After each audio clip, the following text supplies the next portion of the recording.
안녕하십니까, 박성호입니다. 오늘은 발틱 3국의 묘한 스탠스에 대해 말씀드리겠습니다. 5월 9일 러시아 매체 스푸트니크가 게재한 지도입니다. 나치 독일에 싸워 이긴 전승들을 경축하는 나라와 그렇지 않은 나라가 구분되고 있습니다.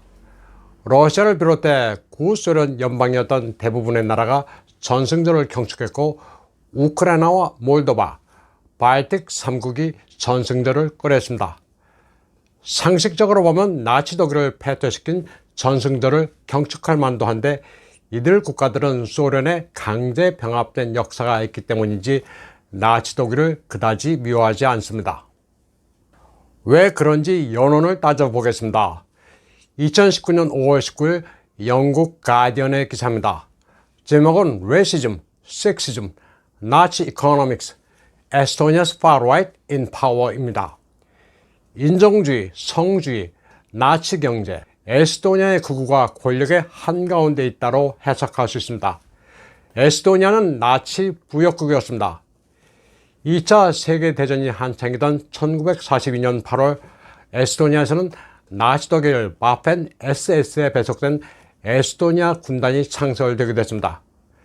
자원자로 구성된 에스토니아 군단은 많을 때는 1280명 규모였습니다. 에스토니아 군단 가운데 두드러진 것은 버텔리온 나르바로 우크라이나 이지움 부근에서 스탈린의 붉은 군대와 싸워 7,000명을 사살하고 100대 전체를 격파한 대대급 부대입니다. 이런 역사가 있기 때문에 에스토니아는 사실 나치 독일을 그다지 혐오하지 않습니다. 인종주의적 성향도 강해 이민정책에서 흑인은 거부합니다. 이 가버먼트라고 해서 인터넷이 발달해 표현의 자유와 함께 소위 진보 성향의 흐름이 강한 것 같지만 의외로 나치를 동경하는 극단적인 면이 있습니다. 에스토니아 연립내각에서 재무장관을 지낸 민족주의 에크레당 소속 정치인 마르틴 헬메입니다. 에스토니아의 전형적인 정치인인데 백인 우월주의를 상징하는 제스처를 취하고 있습니다. 그는 에스토니아의 EU 가입과 유로화 도입을 반대했었습니다. 그리고 난민들이 유럽에 끼친 폐해의 예로 프랑스, 영국 등을 거론하기도 했습니다. 에스토니아는 또 과거 나치 독일처럼 남성성과 여성성을 강조하면서 LGBT나 페미니즘에 대해서는 부정적입니다. 그리고 러시아에 대한 공포가 대단해 자국 내 러시아어 사용자에 대해 호의적이지 않습니다.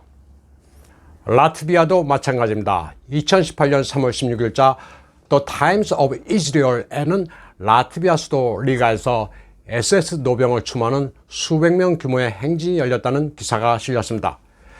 여기서 SS 노병이라는 것은 2차 대전 때 라트비아인들로 구성된 SS 군단입니다. 라트비아에서는 매년 독일군에 부역한 라트비아 군단 추모 행사가 열립니다. 나토와 EU 회원국인 라트비아 일각에서는 러시아와의 군사적 긴장감이 더해지면서 나치 독일과 공모해 홀로코스트를 저지른 이들까지 추모하고 있다는 비판도 있습니다. 물론 라트비아에는 저들이 히틀러를 위해 싸운 자들이라며 규탄하는 라트비아 Without Fascism이란 단체의 목소리도 있습니다. 매년 3월이 되면 라트비아 경찰은 서로 다른 주장을 하는 단체들이 물리적으로 충돌하지 않도록 격리하는 데 바쁩니다. 물론 라트비아 군단이 실제로 SS에 부역했는지 역사적 논쟁은 진행형입니다. 유태인 학살에는 가담하지 않았고 히틀러 군대에 참여한 것은 조국의 독립을 위한 거였다는 주장도 있습니다. 2018년에는 라트비아 군단의 날을 국경일로 지정하자는 움직임이 있었지만 의회에서 거부됐습니다. 한편 2019년 3월 영국의 BBC는 나치 부역자를 추모하는 리투아니아의 기념비가 외교 분쟁을 불러일으켰다고 보도한 바 있습니다. 미국 시카고의 리투아니아인들이 2차 대전 이후 소련의 점령에 맞서 싸운 민족 영웅 아돌파스 라마나우스카스 바나가스 기념비를 세운 데 따른 논쟁이었습니다. 그런데 홀로코스트를 연구하는 시몬 위센탈 센터가 글을 두고 1941년 나치 독일 침공 이후 유태인을 탄압한 자경단을 조직한 인물이라고 반발했습니다. 그러자 리투아니아 당국은 아돌파스가 나치 부역자란 잘못된 정보를 퍼뜨린 것은 러시아라면서 빌뉴스 주재 러시아 대사를 불러 항의했습니다. 리투아니아와 러시아 간 갈등이 심각해지자 시몬 위젠탈 센터 소장 이프라임 주로프는 리투아니아가 역사의 진실을 국민들에게 말하고 있지 않다고 비판했습니다. 그러면서 리투아니아는 역사를 직시하라고 말했습니다. 리투아니아도 에스토니아, 라트비아처럼 2차 대전 당시 독일에 부역해 소련과 싸운 부대가 있었습니다. 리투아니아 영토 방위군이란 부대인데 스탈린의 붉은 군대와 싸우면서 리투아니아 내 나치 독일의 치안을 보조했습니다. 병력은 가장 많을 때가 1만 명 규모였는데 1944년에 해산됐습니다. 규모가 제법 커서 리투아니아 영토 방위군에 참여했던 이들의 베테랑 조직도 존재합니다. 발틱 3국 가운데 러시아의 가장 강경한 국가는 리투아니아입니다. 5월 1일 리투아니아 외교부장 가브리엘리우스 란스베르기스는 전쟁이 멈추려면 푸틴과 그 일당이 제거돼야 한다고 말했습니다. 이에 대해 러시아 외교부 대변인 마리아 자하로바는 그가 나치 혈통이라고 공격했습니다. 그런데 이는 맞는 말입니다.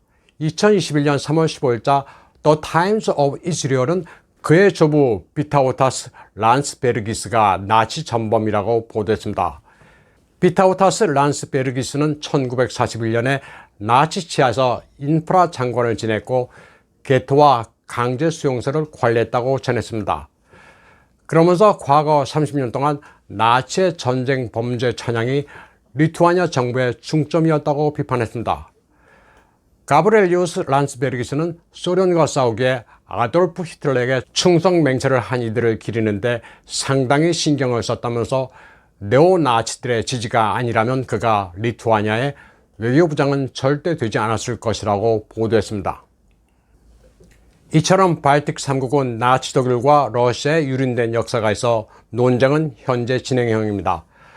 소련에 당한 트라우마가 있기 때문에 발틱 3국은 나치의 역사 청산에 그동안 소극적이었습니다. 그런데 우크라이나 분쟁을 계기로 반러 정서가 급속히 확산되면서 나치 독일에 대해 다소 호의적으로 보는 정서가 강해졌습니다. 한편 아조프스탈에서는 남아있던 531명이 추가로 백기를 들고 항복했습니다.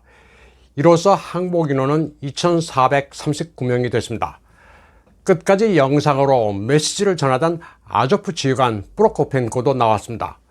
이로써 아조프스탈 작전은 모두 끝나 쇼이구 국방장관이 푸틴 대통령에게 상황 종료를 보고했습니다. 러시아 측은 포로들의 근황을 국제 적십자사에도 공개했습니다. 제네바 협약에 따른 대우를 해주고 있음을 확인시켜줬습니다. 그리고 이들을 모아놓고 전쟁을 치는 것은 젤렌스키 같은 이를 지도자로 뽑은 우크라이나인의 운명이라고 정신교육도 실시했습니다. 포로들은 오랜만에 지하에서 나와 안도감을 느끼고 있습니다. 러시아군은 선별 절차를 마친 포로들에게는 모바일폰을 되돌려줬습니다. 포로 생활이 얼마나 편안한지 촬영해 가족, 친지들에게 직접 안부를 전하라는 취지였습니다. 저항을 계속하는 다른 곳의 우크라이나 군에게 현실을 알려 항복을 촉진하는 효과를 노린 겁니다. 포로들은 숙식 조건이 너무나도 좋다고 여기저기 홍보하고 있습니다. 오늘 방송은 여기까지 하겠습니다. 시청해주신 여러분 감사합니다.